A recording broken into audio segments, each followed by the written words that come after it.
भारतीय उच्चायुक्त के 2 कर्मचारी आज सुबह से ही लापता। भारतीय कर्मचारियों की तलाश जारी। भारत ने पाकिस्तान सरकार के समक्ष उठाया मामला। अपहरण की जताई आशंका।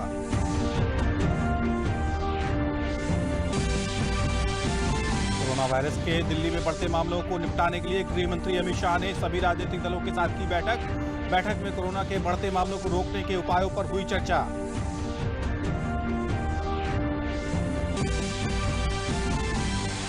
देश में कोविड-19 से उपचार के बाद स्वस्थ होने की दर हुई 51%। अब तक 1,69,797 रोगी संक्रमण से ठीक। वहीं 1,53,106 संक्रमित रोगियों का उपचार अभी जारी। मुख्यमंत्री योगी आदित्यनाथ ने अनलॉक 1 में कोरोना से बचने के लिए अनुशासन सतर्कता पर दिया जोर। वरिष्ठ अधिकारियों के साथ समीक्षा बैठक में औद्योगिक इकाइयों का सर्वे कराकर लोगों को रोजगार उपलब्ध कराने के दिए निर्देश। नमस्कार, मैं हूं हिमांशु सोनकर और अब समाचार विस्तार से। पाकिस्तान की राजधानी इस्लामाबाद में भारतीय उच्चायुक्त के 2 कर्मचारी आज सुबह से ही लापता हैं। उनकी तलाश की जा रही है। इसके साथ ही यह मामला पाकिस्तान के अधिकारियों के सामने भी उठाया गया है। बताया जा रहा है कि सीआईएसएफ के 2 ड्राइवर ड्यूटी पर बाहर गए थे, लेकिन वो अपने गंतव्य स्थान तक नहीं पहुंच पाए। आशंका जताई जा रही है कि कहीं उनका अपहरण यानी किडनैपिंग तो नहीं कर ली गई। ड्राइवर की तलाश की जा रही है। साथ ही पाकिस्तान सरकार को गुमशुदगी के बारे में भी बता दिया गया है। कोरोना वायरस के राजधानी दिल्ली में बढ़ते मामलों को निपटाने के लिए गृह मंत्री अमित शाह ने कल सीएम अरविंद केजरीवाल, उपराज्यपाल अनिल बैजल के साथ 2 बार बैठक करने के बाद अब आज सभी राजनीतिक दलों की भी एक बैठक हुई है। इस बैठक में अमित शाह कोरोना वायरस के बढ़ते मामलों को रोकने के लिए उपायों पर सभी दलों के साथ चर्चा की। इस बैठक के लिए भाजपा, कांग्रेस, आम आदमी पार्टी और बसपा को आमंत्रित किया गया था। दिल्ली में कोविड-19 के मामलों की संख्या लगभग 41,000 के पास पहुंच गई है। दरअसल कल गृह मंत्री ने दिल्ली के उपराज्यपाल, मुख्यमंत्री, नगर निगमों के मेयर समेत तमाम विशेषज्ञों से चर्चा के बाद केंद्र सरकार ने दिल्ली सरकार की मदद के लिए एक मेगा प्लान बनाया था। देश में कोविड-19 से उपचार के बाद स्वस्थ होने की दर बढ़कर 51% हो गई है। अब तक 1,69,797 रोगी संक्रमण मुक्त हो चुके हैं। स्वास्थ्य मंत्रालय ने कहा है कि स्वस्थ होने की दर से यह स्पष्ट है कि कोई संक्रमित रोगियों में से 51% ठीक हो चुके हैं। समय पर संक्रमण का पता चलना और उचित उपचार ही शीघ्र होने का उपाय है। मौजूदा समय में 1,53,106 संक्रमित रोगियों का उपचार चल रहा है। कोरोना संक्रमण की जांच के लिए भारतीय आयुर्विज्ञान अनुसंधान परिषद की परीक्षण क्षमता लगातार बढ़ाई जा रही है। पिछले 24 घंटों में 1,15,519 लोगों का टेस्ट भी किया गया है।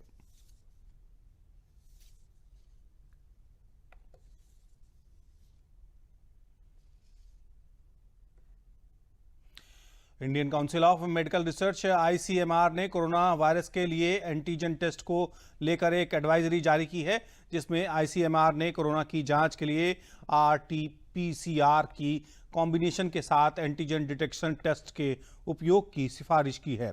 आईसीएमआर ने कहा है कि रैपिड एंटीजन टेस्ट द्वारा जिन लोगों का कोरोना टेस्ट नेगेटिव आया है, संक्रमण को नियंत्रित करने के लिए उनकी आरटी-पीसीआर द्वारा जांच जरूर की जानी चाहिए। हालांकि रैपिड एंटीजन टेस्ट में कोरोना पॉजिटिव आने वालों को पॉजिटिव ही माना जाएगा। आरटी-पीसीआर द्वारा उसकी आगे जांच की जरूरत नहीं है। वहीं एंटीजन डिटेक्शन टेस्ट के लिए ये नमूने के तौर पर सिर्फ नेसोफेरिंजियन स्वाब की जरूरत पड़ती है। जांच की रिपोर्ट भी 15 से 30 दिन के अंदर आ जाती है। परीक्षण किट को 2 डिग्री से 30 डिग्री तापमान के बीच रखा जाना चाहिए। आईसीएमआर और एम्स दोनों ने ही परीक्षण किट को मान्यता दे दी है। रक्षा मंत्री राजनाथ सिंह ने वीडियो कॉन्फ्रेंसिंग के माध्यम से आज उत्तराखंड जनसंवाद रैली को संबोधित किया और उन्होंने कहा कि प्रधानमंत्री नरेंद्र मोदी ने जो कदम उठाए हैं, उनकी वैश्विक मंच पर प्रशंसा हो रही है। डब्ल्यूएचओ भी सरकार द्वारा उठाए गए कदमों की सराहना कर रहा है। सिर्फ देश पीपीई किट बना नहीं रहा, बल्कि उसका एक्सपोर्ट भी कर रहा है। मैं बधाई देना चाहता हूं अपने प्रधानमंत्री को कि हमारे प्रधानमंत्री ने जिस सूझबूझ के साथ और जिस इच्छा शक्ति के साथ इस कोविड-19 की चुनौती को स्वीकार किया और इस पर विजय प्राप्त करने के लिए जो भी हमने कदम उठाए हैं, उसकी सराहना केवल भारत में ही नहीं हो रही है, बल्कि वर्ल्ड हेल्थ ऑर्गेनाइजेशन ने भी उनके द्वारा उठाए गए कदमों की सराहना की है। भारत के स्वास्थ्य सुरक्षा के ढांचे को जिस तरीके से चुस्त दुरुस्त इतनी जल्दी करने का काम हमारी सरकार ने किया है कि बहनों भाइयों, आज हम केवल पीपीई बना नहीं रहे हैं, बल्कि हम दुनिया के दूसरे देशों को भी पीपीई अब एक्सपोर्ट करने का काम कर रहे हैं। रक्षा मंत्री ने कहा कि उत्तराखंड का तेजी से विकास हो रहा है, ये हमारी इच्छा है। साथ ही साथ उन्होंने ये भी कहा कि मानसरोवर यात्रा के लिए 80 किलोमीटर तक लिपुलेख का रास्ता बनाया गया है। किसानों के कल्याण के लिए भी उत्तराखंड की सरकार ने जो भी कदम उठाए हैं, उसकी जितनी भी प्रशंसा की जाए वह कम है। मैं जानता हूं, कॉन्ट्रैक्ट फार्मिंग को लेकर जो नया एक मॉडल एक्ट जो बनाया गया है, उसको भी उत्तराखंड राज्य के लोग एक बहुत ही उम्मीद के तौर पर उसे देख रहे हैं। कृषि के क्षेत्र में कीमतों से जुड़ी जोखिम को यह संभालने में यह मॉडल एक्ट काम करेगा, ऐसा मेरा पूरा विश्वास है। नेपाल के साथ भारत के संबंधों पर राजनाथ सिंह ने कहा कि नेपाल के साथ हमारे आध्यात्मिक रिश्ते हैं और दोनों ही देश बातचीत के जरिए समस्या का समाधान जरूर निकालें। भारत और नेपाल के बीच का जो रिश्ता है, यह कोई सामान्य रिश्ता नहीं है। भारत और नेपाल के बीच का रिश्ता, तो मेरे बहनों भाइयों, यह रोटी और बेटी का हमारा यह रिश्ता है। दुनिया की कोई ताकत इस रिश्ते को तोड़ नहीं सकती है। यदि लिपू लेक से लेकर धारचूला तक यह रोड बनने के कारण यदि कोई गलतफहमी नेपाल के लोगों में यदि पैदा हुई है, तो मैं समझता हूं कि उसका समाधान हम लोग मिल बैठ कर निकालेंगे। हम बातचीत के द्वारा उसका समाधान निकाल लेंगे। लेकिन मैं पूरे विश्वास के साथ कहना चाहता हूं, भारत में रहने वाले लोगों के मन में कभी भी नेपाल को लेकर किसी प्रकार की कटुता पैदा हो ही नहीं सकती है। इतना गहरा संबंध हमारे नेपाल के साथ। विदेश मंत्री डॉक्टर एस जयशंकर ने आज प्रवासियों के संरक्षकों के वार्षिक सम्मेलन को संबोधित किया। उन्होंने कहा कि सरकार का फोकस भावी प्रवासियों को बेहतर मौके और कल्याणकारी उपाय मुहैया कराना है। विदेश मंत्री ने यह भी कहा कि कोविड महामारी के बीच अर्थव्यवस्था पर नकारात्मक नतीजों को तेजी से कम किया जाना चाहिए और प्रवासियों के लिए कौशल और अवसरों में सुधार किया जाना चाहिए। उन्होंने कहा कि विदेशों में हमारे मिशन और राज्य सरकारें इसमें महत्वपूर्ण भूमिका निभाते हैं। As with the rest of the country, the protectors of immigrants must also rise to the challenge of reviving the post-COVID economy and engaging the post-COVID world. We are currently focused on ensuring that the negative economic consequences of the pandemic on our talent and skills abroad is mitigated. That is influenced not only by the quality of our various bilateral relationships, but the overall helpful approach that we have displayed in regard to health and economic requirements of our partners. It is imperative that we recover our market share as quickly as possible. The coming months will see dedicated efforts in that direction. The contribution that POEs can make to facilitate this national objective is significant. प्रदेश के मुख्यमंत्री योगी आदित्यनाथ ने कहा है कि unlock का अर्थ है अनुशासन। Corona से बचाव के लिए अनलॉक व्यवस्था के दौरान पूर्ण अनुशासन के साथ रहना आवश्यक है। उन्होंने कोविड-19 के संक्रमण की चेन को तोड़ने के लिए लगातार सतर्कता बरतने पर बल दिया। मुख्यमंत्री ने लोक भवन में आहूत एक उच्च स्तरीय बैठक में अनलॉक व्यवस्था की समीक्षा कर रहे थे। उन्होंने कहा कि कोविड तथा नॉन कोविड अस्पतालों की व्यवस्था को चुस्त दुरुस्त बनाए रखने के लिए हर स्तर पर संवाद आवश्यक है। उन्होंने 11 जनपदों में नोडल अधिकारी के रूप में तैनात वरिष्ठ प्रशासनिक अधिकारियों तथा विशेषज्ञों चिकित्सकों के साथ निरंतर संवाद बनाए रखने के निर्देश दिए हैं। उन्होंने कहा कि जिलाधिकारियों तथा मंडलायुक्तों के साथ भी नियमित संवाद कायम रखते हुए व्यवस्थाओं को बेहतर बनाए रखा जाए। मुख्यमंत्री ने निर्देश दिए कि कोरोना संक्रमित रोगियों की स्थिति को देखते हुए उन्हें उपचार के लिए L1, L2 और L3 श्रेणी के अस्पताल में भर्ती किया जाए। उन्होंने कहा कि जन स्वास्थ्य की दृष्टि से NCR के जनपदों में सतर्कता बरती जाए। मुख्यमंत्री ने निर्देश दिए कि सभी औद्योगिक इकाइयों का सर्वे कराते हुए इन इकाइयों में रोजगार की आवश्यकता पर आकलन किया जाए। बैठक में ये जानकारी दी गई कि मनरेगा के तहत प्रदेश में 57,12,000 श्रमिकों को कार्य मिला, जो वर्तमान में देश में सर्वाधिक है।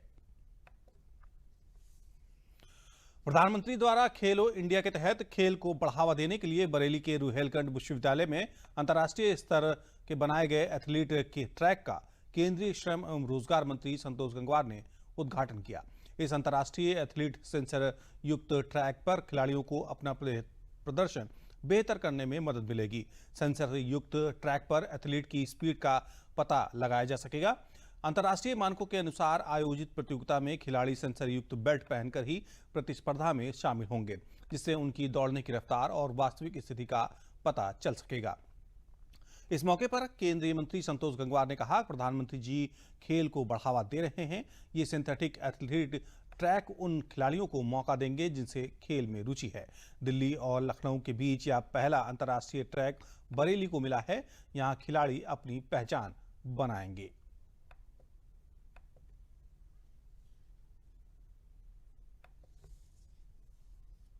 कि जब से हमारी नई सरकार आई है, खेलों के प्रति हमारी रुचि बढ़ी है और स्वयं प्रधानमंत्री जी इसमें व्यक्तिगत रुचि लेते हैं और उसी के तहत पूरे देश के अंदर इसको एक सही स्वरूप में ले जाने का काम किया जा रहा है।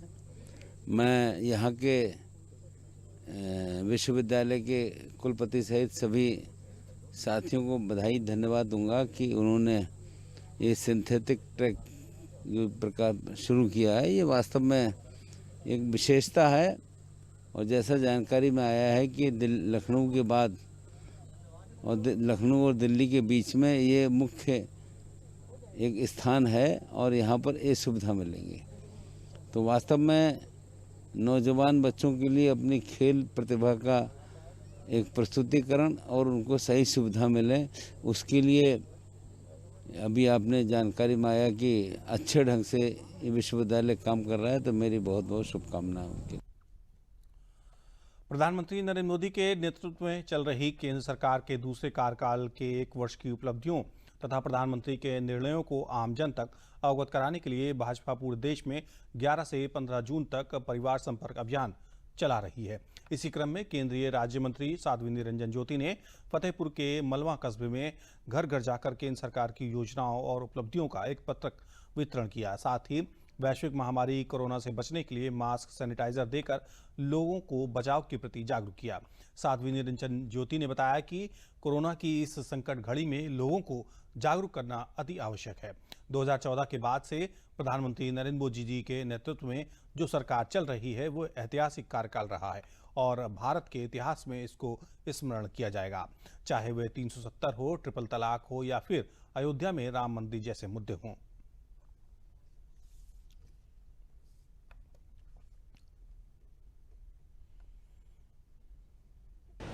कोरोना की संकट की घड़ी में लोगों को जागरूक भी बहुत करना आवश्यक है।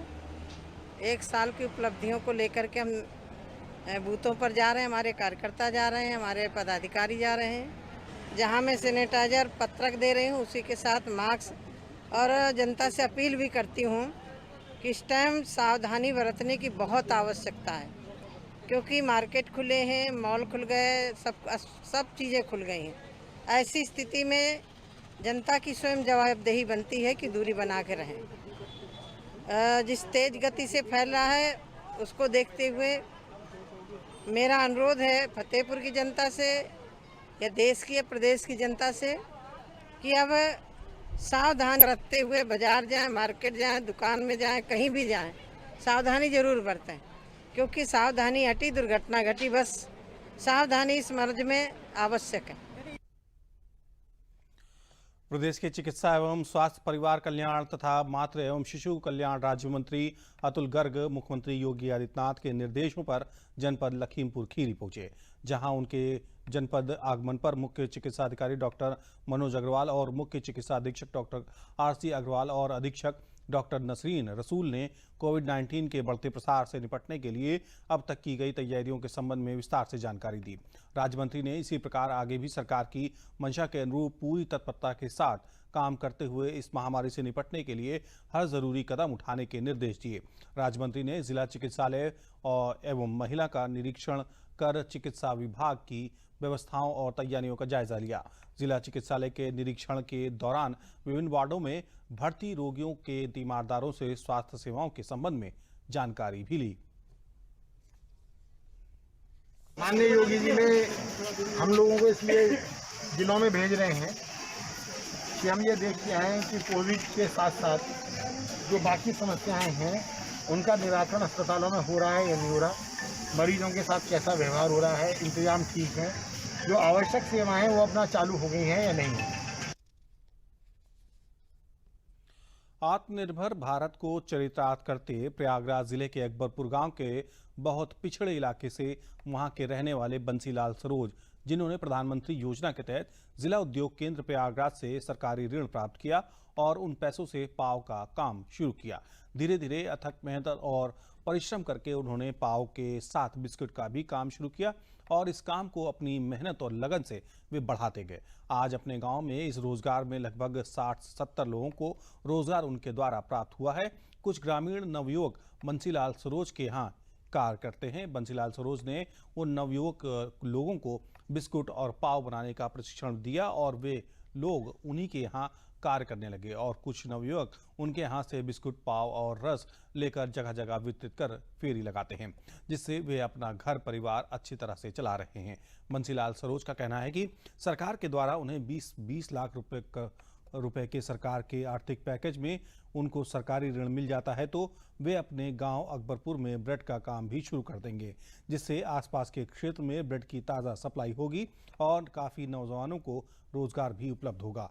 और वे मोदी जी को बहुत धन्यवाद देते हैं कि उनके द्वारा दिए गए ऋण से आज यहाँ तक पहुँचे हैं और आगे भी वे सरकार की मदद से भारत को आत्मनिर्भर बनाने और आत्मनिर्भर भारत को सफल करने में अपनी पूरी भूमिका अदा करेंगे।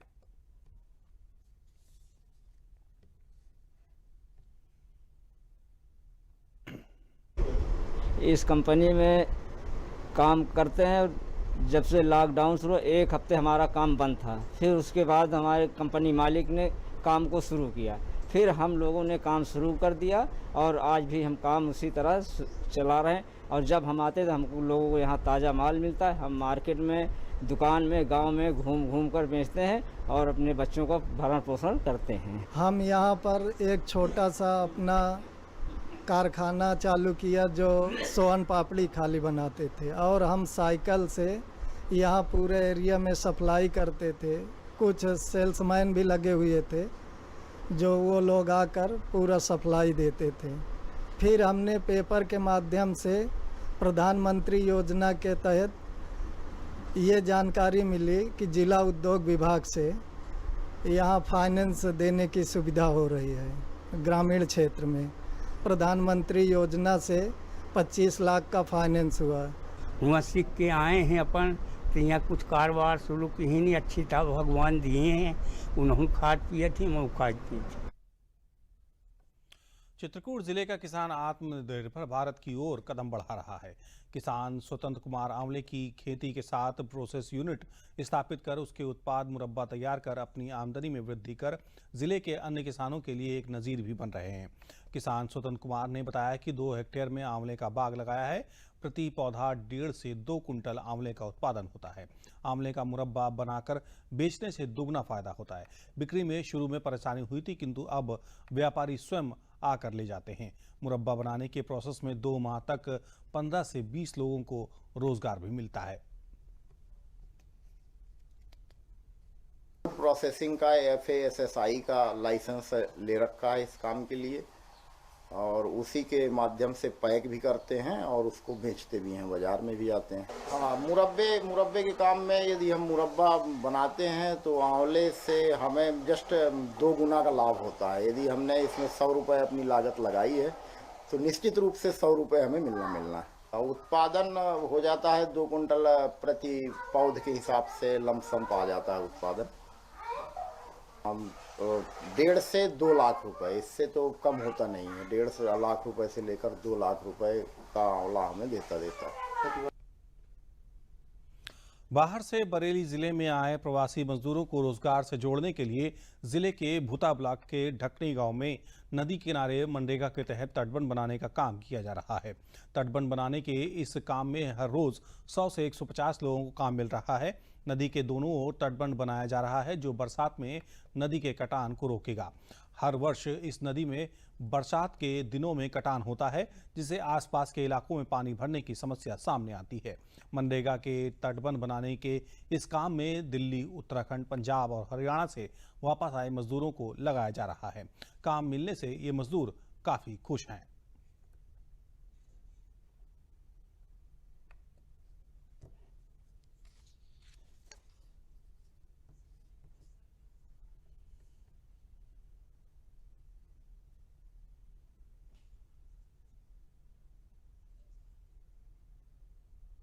मैं हिमाचल में काम करता था, लॉकडाउन की वजह से वहाँ काम बंद हो गया। मैं अपने गांव आ गया। गांव आने के बाद मनरेगा में मुझे काम मिला। इससे मेरे बच्चों का पालन पोषण हो रहा है। मोदी जी का धन्यवाद। दिल्ली में काम करता था, लॉकडाउन में मैं अपने घर आ गया। नरेगा में काम कर रहा हूँ। प्रधानमंत्री जी का धन्यवाद। दिल्ली में काम करता, लॉकडाउन की वजह से सर मैं आ गया, फिर यहाँ पर मुझे रोज़गार मिला, फिर मैं मनरेगा में काम करने लगा। इसके लिए सर मोदी जी का धन्यवाद। बुंदेलखंड के जनपद हमीरपुर में विश्व रक्तदाता दिवस के अवसर पर कल दीवान शत्रुघ्न सिंह जिला अस्पताल में जिलाधिकारी ज्ञानेश्वर त्रिपाठी, पुलिस अधीक्षक श्लोक कुमार और मुख्य चिकित्साधिकारी राजकुमार सचान सहित जनपद के अनेकों युवाओं ने रक्तदान कर देश के प्रति अपनी संवेदना और निष्ठा को व्यक्त किया। जिलाधिकारी ज्ञानेश्वर त्रिपाठी ने कहा कि रक्तदान सबसे बड़ा दान है। हमें वर्ष में कम से कम 2 बार रक्तदान अवश्य करना चाहिए। जनपद हमीरपुर के युवाओं ने कहा कि हम कोरोना जैसी वैश्विक महामारी से देश को बचाने के लिए हमारी जंग जारी है। वहीं दूसरी तरफ रक्तदाता दिवस हमें ये याद दिलाता है कि रक्तदान करके हमें देश में रहने वाले लोगों के प्रति संवेदनाओं को भी व्यक्त करना है। उन्होंने कहा कि ये यदि हमारा ब्लड बैंक किसी के उपयोग होता हो तो हमारे लिए ये गर्व की बात है।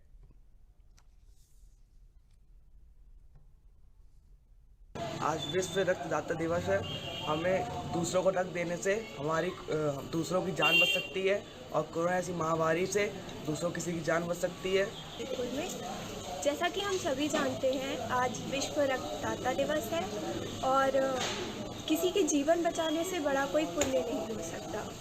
तो यदि हम किसी को रक्तदान करके उसका जीवन सफल बना सकते हैं तो हमें ये करना चाहिए। विशेषकर युवा पीढ़ी को आगे आना चाहिए लोगों की सहायता करने के लिए। देखिए आज विश्व रक्तदाता दिवस है। आप एक यूनिट ब्लड 3 लोगों की जान बचा सकता है। यदि हम मानव हैं तो किसी न किसी की हमें मदद करनी होगी। आज मैंने 1 यूनिट ब्लड का डोनेट किया है और ये उम्मीद की है किसी ज़रूरतमंद को यह ब्लड यूनिट पहुंचेगा जिससे हम किसी के जीवन को बचा सकते हैं। विश्व रक्तदान दिवस के अवसर पर कल सोनभद्र जिले के विभिन्न संस्थाओं से जुड़ी महिलाओं ने रक्तदान कर महिला सशक्तिकरण की दिशा में समाज को एक जागरूकता देने का प्रयास किया है।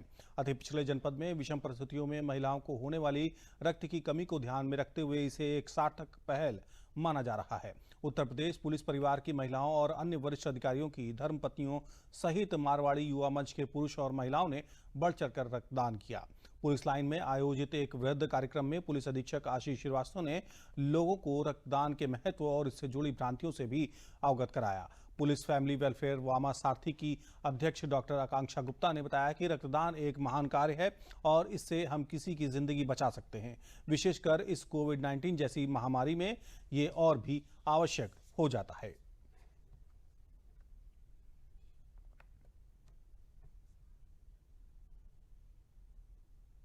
वर्ल्ड ब्लड डोनेशन डे में वामा सारथी एक ऑर्गेनाइजेशन है जो कि जिसमें पुलिस परिवार की सारी महिलाएं सदस्य हैं।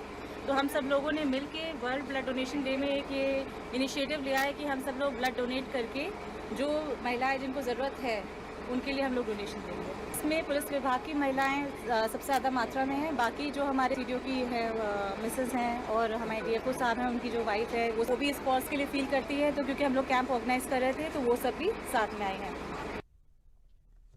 कोरोना महामारी के बीच दूसरे प्रदेशों में से जौनपुर आए प्रवासियों को बड़ी राहत मिली है। मुख्यमंत्री योगी आदित्यनाथ की पहल पर इन प्रवासी मजदूरों के खाते में सीधे 1000 रुपए की धनराशि भेजी गई है। जिलाधिकारी दिनेश कुमार सिंह ने बताया कि 66,441 प्रवासी परिवार के मुखिया के खातों में 1,000 रुपए की दर से धनराशि मुख्यमंत्री द्वारा भेजी गई। 1 मई के बाद जनपद में लगभग 2,36,000 प्रवासी श्रमिक और उनके परिवार वापस आए हैं। मुख्यमंत्री के आदेशानुसार ऐसे सभी प्रवासी श्रमिक के परिवार के मुखिया के खाते में 1,000 रुपए भेजे जाने के निर्देश थे। वहीं बचे हुए प्रवासियों की भी सूची बनाकर जल्द ही उनके खाते में धनराशि भेज दी जाएगी। प्रवासी जो आए हुए हैं विभिन्न राज्यों से जो जौनपुर वापस, जौनपुर के 66,441 प्रवासी जो परिवार के मुखिया हैं उनके खातों में 1,000 रुपये। प्रदेश में जौनपुर ऐसा जिला जिसमें सबसे अधिक लोगों के खाते में आए पैसे गए। जो बचे हुए लोग हैं उनके भी डाटा तैयार हो रहा है, अकाउंट तैयार हो रहा है, उनके खातों में भी सीधे पैसा जाएगा। प्रदेश में प्रमुख औद्योगिक नगरी का खिताब मिलने के बाद एक बार फिर से उन्नाव का नाम प्रदेश भर में सबसे आगे आया है। इस बार पूरे सूबे में से दोबारा उन्नाव ने बाजी मारकर ये बता दिया है कि ईज ऑफ डूइंग बिजनेस में उससे आगे कोई नहीं। सिंगल विंडो निवेश पोर्टल मित्र पर उद्यमियों का लाइसेंस और औद्योगिक निवेश की गतिविधियों में आने वाली अड़चनों का त्वरित निपटारण इस पोर्टल पर किया जाता है, जिससे तहत 2000 से ज्यादा उद्यमियों की परेशानियों का हल सबसे पहले और सबसे जल्दी उन्नाव ने किया। इस सिलसिले में वरिष्ठ पत्रकार अरुण दीक्षित ने कोरोना काल में इसे उन्नाव और सरकार कोई बड़ी उपलब्धि माना है। साथ ही उन्नाव के जिलाधिकारी रविंद्र कुमार ने पोर्टल निवेश टीम पर लगे कर्मचारियों और अधिकारियों को बधाई देते हुए उन्नाव की प्रगति के लिए संदेश दिया है।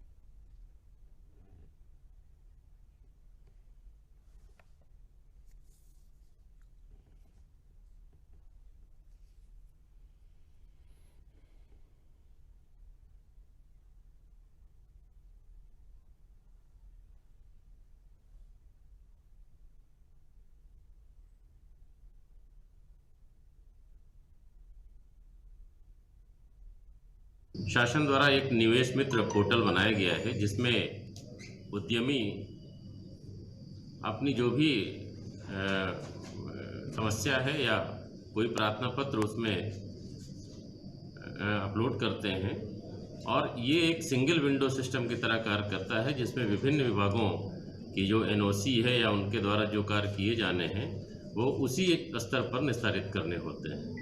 जनपद स्तर पर इसमें विशेष प्रयास करके उद्यमियों की समस्या या उनके प्रार्थना पत्र का निस्तारण पूरे अभियान के साथ किया गया और खासकर लॉकडाउन के पश्चात उद्यमियों की जो समस्याएं थीं उसका गंभीरतापूर्वक और त्वरित निस्तारण किया गया और जनपद उन्नाव की टीम को मैं बधाई देता हूं। महात्मा गांधी की सोच को पूरा करने और उनके विचारों को आगे बढ़ाने का काम वाराणसी स्थित महात्मा गांधी के विचार आज भी प्रासंगिक हैं और इसी देश के लिए भी विपक्षियों के लिए दाना पानी की व्यवस्था के लिए यहाँ के छात्रों ने अनोखी पहल की है। और अंत में प्रमुख समाचार एक बार फिर। पाकिस्तान में भारतीय उच्चायुक्त के 2 कर्मचारी आज सुबह से ही लापता। भारतीय कर्मचारियों की तलाश जारी। भारत ने पाकिस्तान सरकार के समक्ष उठाया मामला। अपहरण की जताई आशंका।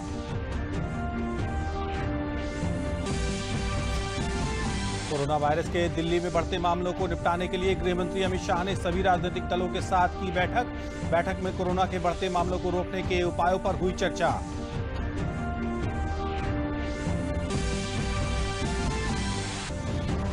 देश में कोविड-19 से उपचार के बाद स्वस्थ होने की दर बढ़कर हुई 51%। अब तक 1,69,797 रोगी संक्रमण से ठीक। वहीं 1,53,106 संक्रमित रोगियों का उपचार जारी।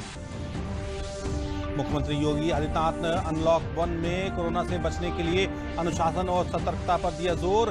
वरिष्ठ अधिकारियों के साथ समीक्षा बैठक में औद्योगिक इकाइयों का सर्वे कराकर लोगों को रोजगार उपलब्ध कराने के दिए निर्देश। इसी के साथ समाचार समाप्त हुए। नमस्कार।